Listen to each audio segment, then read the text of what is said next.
Welcome to Channel A Make, your insight to the Australian visa system.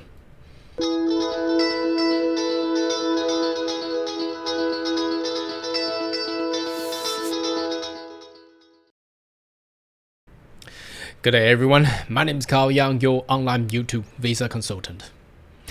Are you interested about migrating to Australia? Why don't you consider to subscribe to my channel and turn on the bell on the side so once we have all the updates and news, be the first one getting all the insight. Now today is the, let's have a look, the 10th of August. It's a new day, isn't it? Exciting, where the Business Council Australia has actually put on a report. Well, interestingly, didn't the Department of Immigration or Department of Home Affairs requires the review of the new change in law to be submitted by end of last year, 2022? I'm just not too sure how the Business Council Australia will actually submit such a report, well, today. Well, it's actually on the news as well, despite it has been 8 months plus since, and also the announcement of the migration review report in April. But anyway, it looks quite interesting, and it's positive for everyone who's seeking and have that interest to migrate to Australia. So let's have a look at the news, and then we'll actually take you to the actual report and have a read and how that will actually affect you and the future of Australia. All right, so let's have a look at this first. This is from the Guardian News, and there's a big topic here. You might want to Google that. It's everywhere now. It says business lobby rejects coalition's disingenuous claim on Labor's pursuing big Australia policy. So what does that mean? Well, obviously over the past month, the coalition has been attacking the current Labor government in regards to the housing crisis, claiming that the over numbers of migrants is actually causing the housing crisis. Now, I have done numbers of video discussing this topic, which I strongly disagree that the migrant is causing the housing crisis. Well, if the housing crisis, why blaming on the migrant? Why don't you blaming the tourism industry? Shut the tourism down. What about international education? How about shutting international education all around the nation for all the university? Well, that probably can sort out the housing crisis. Why blaming straightforward on the migrants? So it just doesn't add up. So the Business Group Australia, the Business Council of Australia, actually announced the report, which strongly opposed the disingenuous claim that the coalition has actually done. You may want to have a little read about this. Basically, it's talking about migrants not the issue causing the housing crisis. It's on the Australian Financial Review as well. So it's basically telling us that it's not the migration policy that's caused the problem, but it's more about the housing policy. It's a poor housing policy. So if we read the first couple lines, it says Australian housing crisis result of poor policy, not migration. I'm strong. I'm really welcome on this statement here, because Australia is actually built at the backbone of migration. If you cut the migration, it's a lot of things gone. So if you wanted to blame or complain on the migration, what about we shut down tourism industry? What about we shut down international education industry? If we shut these two industries down, straight away we sort out all the housing crisis. But is this what Australia wants? Obviously not. Okay, so the Business Council Australia is actually putting a report here. So I'm not gonna bother to read about this news article. You may want to have a little Google on that. I'm gonna straight go into Business Council Australia's website, where the report with the title "Migration Makes Australia Stronger." Let's have a little look at this report. I think it's very valuable for this video today. I'm actually done, and you can see that the report is actually dated 10th of August. That's today, so this video is actually right on the mark. So that's why a lot of our viewers love to subscribe to this channel. So okay, now let's have a read on this one. There's several important things I just wanted to go through. It's basically the overview, and there's a highlighted part. I would like to read it out for you and have a little comment on that as well. It's sort of matching what I had predicted, and well, obviously I've actually matched what the Grattan Institute's recommendation and towards the migration review report, which was posted on the late April 2023. Now then, this one, the Business Council of Australia has actually done a similar move. So if all the different industry coming in a similar report, what can you see? Well, obviously you can see the trend. If you can see the trend, you can predict the trend, and if you follow the trend, you get the right destination. So Australia is built, and oops, sorry, just go back a little bit. If I clicked up that one, I shouldn't click. So Australia is built on the back of migration, and the second topic is busting the big Australian myth, because the coalition has always come back and say we don't really want big Australia, and they have actually done it in the last decade, where they have governed Australia for about 9 years. Obviously met the pandemic and all the issues that came out. So and Australia is competing with global talent. So again, global talent, a lot of people argue that global talent program may be removed. And again, if the Business Council of Australia wants global talent, I don't think it will be removed. So we'll see that some of the recommendation on migration reform down here. So let's scroll down first and have a read about the recommendation. So it says migration is central to Australia's success. So that's 100%, because I've been living in Australia for 23 years. Over the past, these 20 or 30 years, 2 or 3 decades, without migration, we wouldn't have the modern Australia today. So migration is a essential part of the success of Australia, with almost half of all Australians being first or second generation. That is very true. The current migration number are post-pandemic readjustment. That is totally correct, because what happened in the last in 2020 and 2021, it was a decline. It was a net minus population growth, not a big Australian policy. That is totally true. So it is disingenuous to call the current migration number part of big Australia policy. Again, that was on the news as well. And also, migration should not be scapegoat on the poor planning or failure of deliver housing supply. That is totally correct, as I have seen.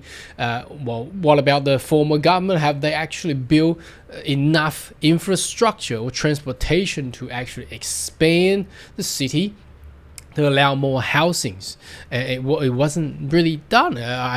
What about the rail structures and things? Okay, Australia's strong competitor to global talent. Australia is competing global talent. According to OECD, Australia does not rank first in any category. So they need to improve. They need to be more attractive to the global talent. International students are important economically for the nation of soft power. So again, well, if you want to sort out the housing crisis, why don't we shut down international education sector?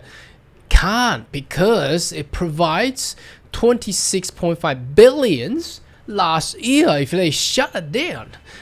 And if you don't, we got to understand this. All the cities are experiencing housing and rental issues. Now, the most part of this people taking up the rentals and housing are the international students. Now it brings 26.5 billion in 2022. If you want to sort out housing crisis, well, you can shut that down. You sort out the crisis straight away. But I don't think so. No one will be that stupid to do that anyway. Okay, so the BCA, the Business Council of Australia, welcomes the drive reform, support the 3-tier, which is exactly how I predicted, with the lower end income and the 70,000 482 visa, and the higher income threshold for the 482 visa. For the labour migration proposal put forward a migration review, that's exactly what I have said, and also that was on the recommendation too. Will be simplified system under risk-based approach because of the increase of TISMIT. there's some urgency to establish new process of low wage migrant workers. So there's still, again, there is a need for those type of the skilled migrant to be there as well. The high salary threshold should be set on level full-time adults. We'll have a look what number that the BCA proposed, and a high salary cohort should include design feature facilitate intra-company transfer. So that's for the global international companies. That will be very, very good to actually subsidize, because a lot of these current applicants is actually jumping into global talent. So sort out of these people, if they got employment, don't squeeze into global talent. Why don't we just use 482 with a high salary cohort stream? So you bring on a more space to the GTI spectrum, to allow actual more offshore skill and talents to be in. Labor marketing to streamline worker mobility to tackle migration exploitation, which is already currently in action. We support decision provide pathway permanent residency for all temporary skill shortage visa holders. So that means removal of medium and long term and also short term skill list, because there's no requirement more. If you get a 482 visa coming in, you will be you have the straight away access to the pathway to permanent residency, standardized with the the length of the temporary skill shortage visa should be standardized to 4 years. So no more choices of 2 or 4 years. That's previously how it was done by the former government. And the age limit for the employment sponsor should be raised to 55. That is very, very good, because the current age is 45. Now the problem with 45 is a lot of people is around that age and they are very, very competent and with experience, but they cannot access the pathway to permanent residency. So if they can raise that to 55, perfect. Mutual recognition of a qualification occupation license to prioritize government services standards. Student visa rules should be changed to exclude degree required work experience from working hour cap to adopt genuine student tests. So this is the interesting part where they change to exclude degree required work experience from working hour cap. Okay, so that is I'm not too sure how that will actually be implemented, because currently there's a different level. Well, if you study a master by research and PhD, where you access to full work rights. Now anything less than that, 48 hours per fortnight. I'm not too sure how they're going to do that anyway. Global talent business innovation investment programs should be reformed rather than abolished. Well, I'm pretty welcome on this one. The previous recommendation was abolishing the BIP business innovation and investment program, but readjust the global talent visa. But looks like the recommendation that they made by the Business Council of Australia is to keep the BIP as well. And I have heard some news that the investment 1AA visa will be kept, but certainly reform will be there. Anyway, let's have a look at the further downwards with some highlights. Let's have a look at this one. There's just too much read, but if you want to, you can search and have a read the full document. Migration is essential part of it. So this is actually what we have just read from the up there. So busting big Australian myth, and going downwards. It's basically repeating. So the first few pages is actually highlighting everything that we need to read about this report anyway. So this is actually repeating as well. Migration should not be a scapegoat for populating the housing crisis. We need to be competitive in the global talent markets, and BCA strongly support on the 3-tier temporary labor migration process. That's for the 482 visa, where there's a low wage. So low wage will be perhaps looking at the previous rate at the 53,900. That will be the low wage, and the minimum, the medium, the standard is 70,000. Now whether or not the low low wage will be targeted on specific industry. For example, if we look down here, disability, aged care, personal care, and any other or perhaps regional areas as well. More recommendations required to be submitted there. And the high salary, they are recommending to set it at 98,000, which I believe is the right mark from what I previously. I think I predicted 90,000, but anyway, this is where the mark I think is fair, because the next step up will be global talent. That's 165,000 or 167,000 at this point in time. So it's about half of that. So that will be very good to actually allow these kind of people to access to Australia with a work visa. And I believe this will go to straight permanent residency as well. Full-time day week ordinary time earning above the median. Weekly earning figure sits above the average. Canadian visa system high wage threshold differs by province, and it's around 90,000. That's where we've got the number from. Threshold set too high to exclude high talent year career worker, and that will be people going into global talent stream. So that's there as well. Company transfer is making more streamlined. So anyway, that's basically repeating what we have just read on the first few pages. So if you read through that first page of the extracts, you actually get the whole recommendation. So what do we gain from this report?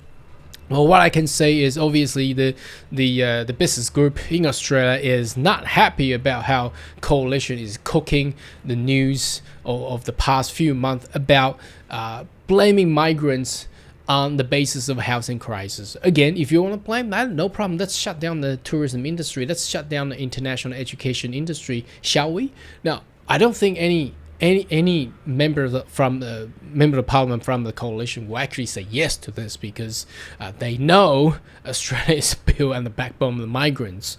So once this is done, what do we look for? I believe this is a build up towards the September and October new policies, where currently they are clearing up the migrant exploitations, and then we'll see the new policies to come in. Now, obviously, there will be people saying, well, what about the general skill migrations with the point test system? I believe that will be coming in the same time as well. So anyway, subscribe to my channel and share this video to a lot of your friends, so we get all the news and updates for you. Anyway, should you have more question, query, more than welcome to leave comment right down below, and I'll see you next video. Goodbye.